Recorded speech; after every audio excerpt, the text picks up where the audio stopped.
कृष्ण ओम अज्ञानतिमिरान्धस्य ज्ञानाञ्जनशलाकया चक्षुरुन्मीलितं येन तस्मै श्रीगुरवे नमः। नमः ओं विष्णुपादाय कृष्णपृष्ठाय भूतले श्रीमते भक्तिवेदान्तस्वामिनिति नामिने।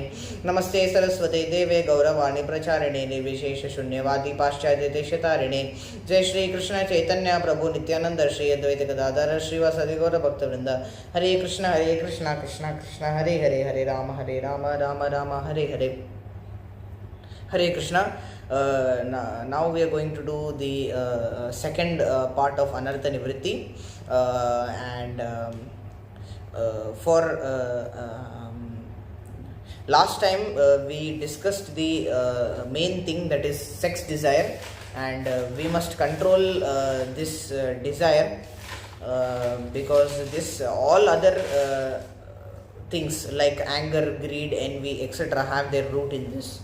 Now moving forward, in Srimad Bhagavatam 11th canto 8th chapter 21st verse, Tava jitendriyo nasyad vijitanendriyah puman najayedrasanam yavaj jitam sarvam jiterase. So now this verse directly relates to Anartha-Nivrtti, and although one may conquer all of the other senses, as long as the tongue is not conquered, it cannot be said that one has controlled his senses. However, if one is able to control the tongue, then one is understood to be in full control of all the senses. Now in the last time we had discussed that the 6 enemies are also the 5 senses in the mind. That is one set among the 6 enemies. And now here we are going to discuss about the tongue. And the tongue has to be controlled, because by a higher taste, one gives up the lower taste. By getting higher taste, one gives up the lower taste. That is what is the main thing. And here by eating, one gives energy and activity to all the senses, and thus if the tongue is uncontrolled, all the senses will be dragged down to the material platform of existence. Therefore, by all means, one must control the tongue. Actually, what happens is that by eating, we strengthen the senses, and fasting weakens the senses. But whether we fast or whether we eat, the tongue remains strong. No matter what we do to fast or eat, the tongue remains strong. And the infant uses the tongue. The first sense that the infant uses is the tongue. And the old grandma, she may grow so old, but even she will tell you that salt is missing in food. That is how strong the tongue is. And if we eat prasadam and talk and chant about the Lord, we are assured of Krishna consciousness in life. That is the way to control the tongue. But if we are controlling the tongue, we are saved from a lot of trouble. One develops the taste to hear, to chant, and to associate with devotees on eating prasadam. One understands the philosophy properly, and hence one should eat prasadam by using the tongue. But we should not view prasadam as a sense gratificatory object, otherwise it will affect us in some other ways. Because prasadam is the remnants of the Supreme Lord. And also relating to the tongue, the line of lust in the body of ignorance is in the middle. This body is body of ignorance. And the tongue, belly and genitals are in this line. Physically, in the body, if we see that the tongue is here, the belly is here, and the genitals are below, and they are all in the same line. So, if we put prasad and holy name in the tongue and we attack the root of everything, then we can control all the 5 senses and the mind also very easily. Because persons who always talk about the Supreme Lord only is the spiritual master. And a fool is not known till the time he opens his mouth. So, the tongue is a very important sense. And till words speaking are not controlled, one cannot control mind and anger. Till tongue is not controlled, belly and genitals are not controlled. Persons who control these only are fit to be spiritual master. Because nectar of instruction, verse 1, Vacho vegam manasaha krodha vegam, jihva vegam udaropastha vegam, etan vegandyo vishaheta dhiraha, sarvam apimam prithivim sashishyat. That vacho and jihva both relate to the tongue. That vacho vegam, till words are controlled, manasaha krodha vegam, after that only anger and mind are controlled. Manasaha krodha, mind and anger. And till the tongue is not controlled, jihva vegam, the second line, udaropastha vegam, then only udara and upastha, the belly and the genitals, they are controlled. And then if we control this, then we are fit to be a spiritual master. We are the sober person. We can make disciples all over the world. And relating to this in the purport, there are three kinds of classes of intelligence. Number one, hears and learns. Number two, experiences and learns. Number three, has experience and still does not learn.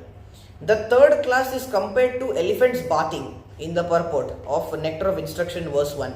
That elephant goes inside and it baths very nicely, but immediately as soon as it comes out, it sprays dirt all over its body. It spills dirt all over its body. So what is the value of the bathing?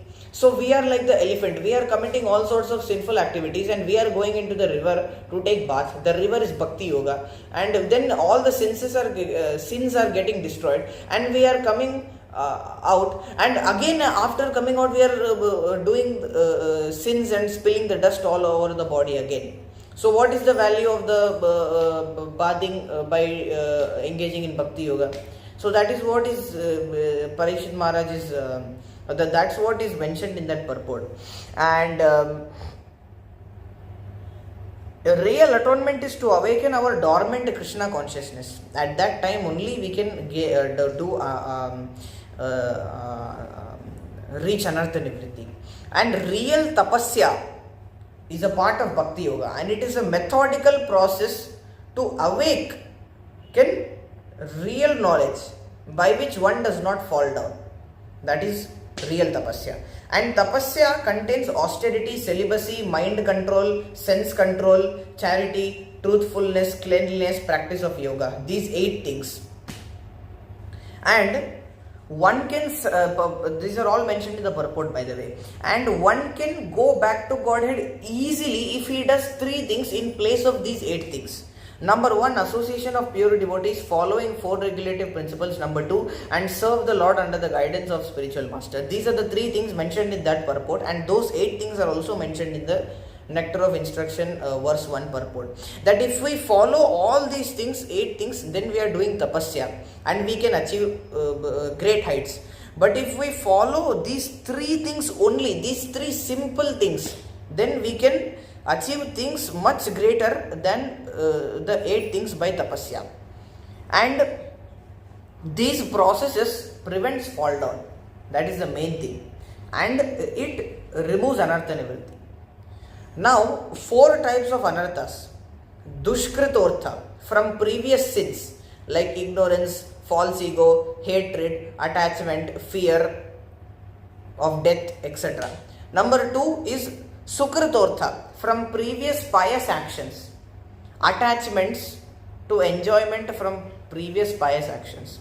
We are attached to those enjoyments. Apradortha, from offenses to the holy name and the Vaishnavas. These are how anarthas arise. Bhakti-urtha, from bhakti. Bhakti also anarthas gives, like puja, labha, pratishta, wealth, worship, fame. If all these things are not controlled, if we are too attached to all these things, then at the end of the day this is causing anarthas for us. And now 5 degrees of eradication: partial, pervasive, almost complete, and absolute. So partial is 50%, pervasive is somewhere around 75%, almost complete is 80%, 85%, complete is 90%, 99 point and then 95%. Absolute is like around 100% full. And in the last class we also discussed about the 8 stages of bhakti, that Shraddha, Sadhu Sangha, Bhajana Kriya, Anartha-Nivrtti, Nishtha, Ruchi, Asakti, Bhava, Prema. These are the 8 stages that we discussed about, 9 stages that we discussed about. And when we come into contact of devotees, Shraddha, Sadhu Sangha, Anartha-Nivrtti starts when Bhajana Kriya happens.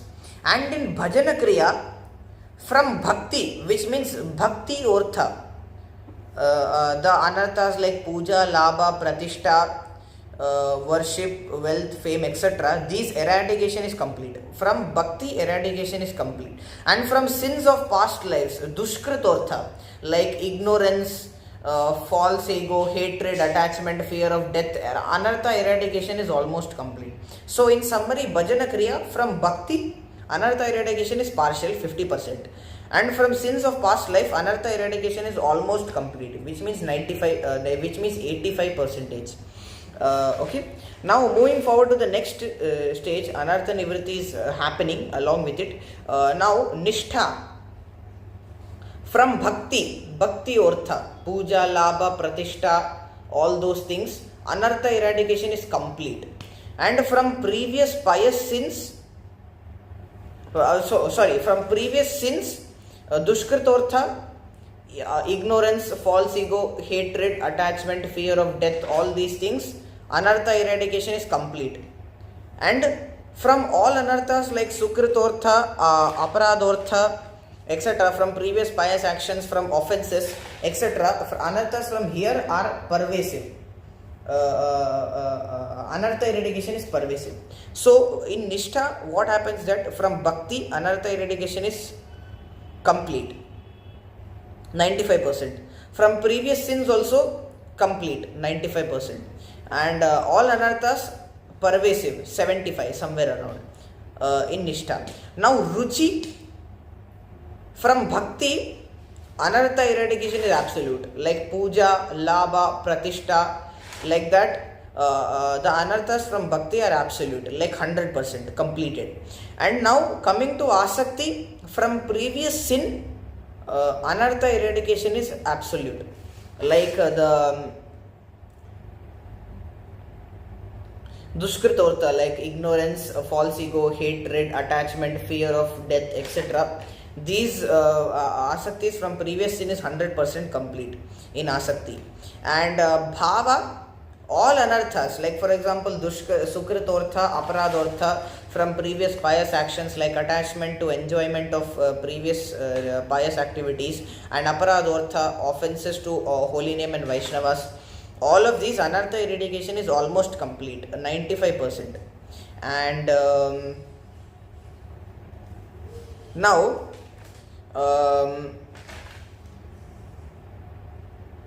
Prema means all anarthas like Sukridortha, Aparadortha, eradication is complete. Anartha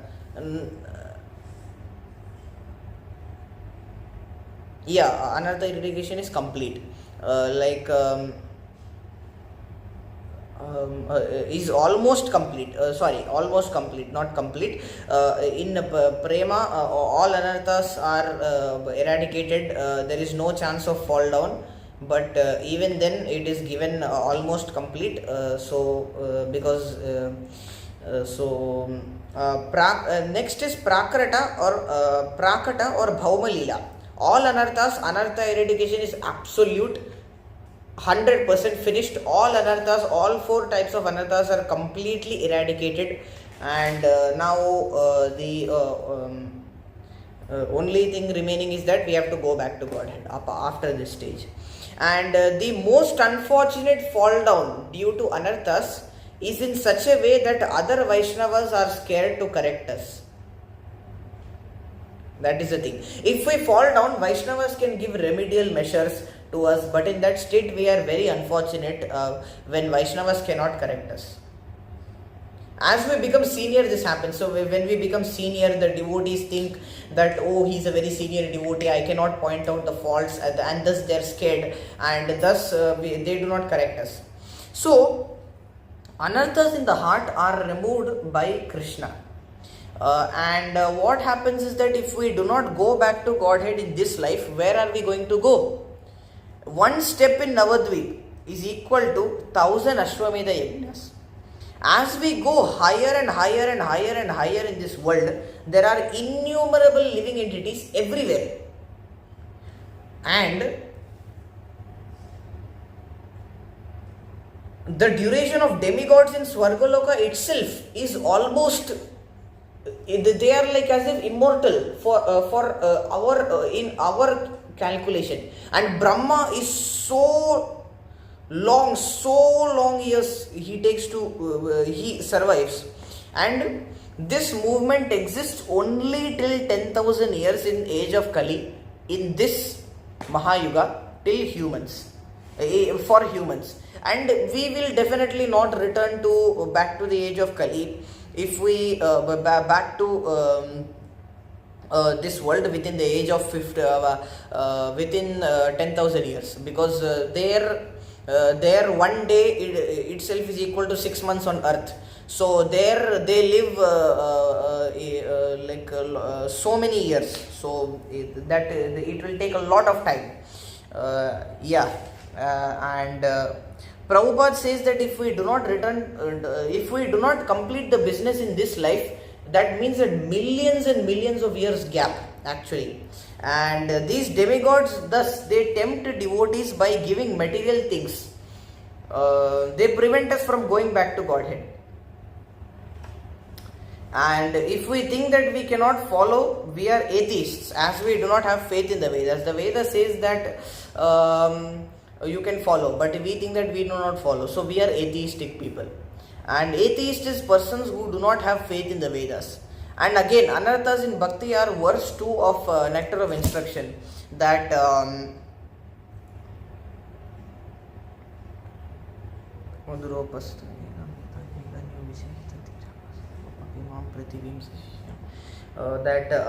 the text second verse is Atyahara Prayashascha Prajalpo Niyamagraha Janasangascha Laulyamcha Shadbir Bhaktir Vinashyati.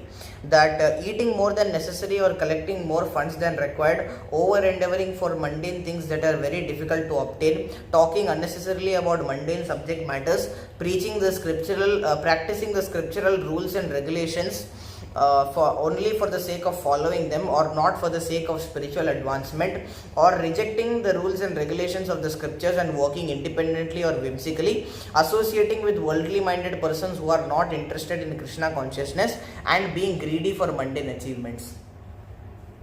And the material desire is like a desire to enjoy the material world to the fullest extent. It is called as economic development. Modernized material benefits are like the dust of material contamination.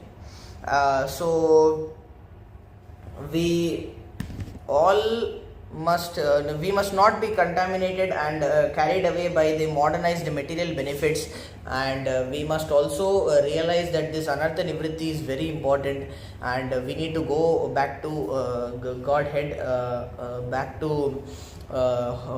home, and hence we need to be free from all anarthas, the 4 types of anarthas which arise from previous pious activities, which arise from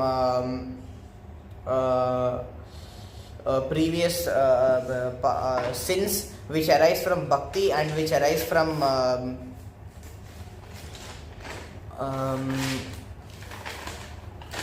aparadas, from offenses.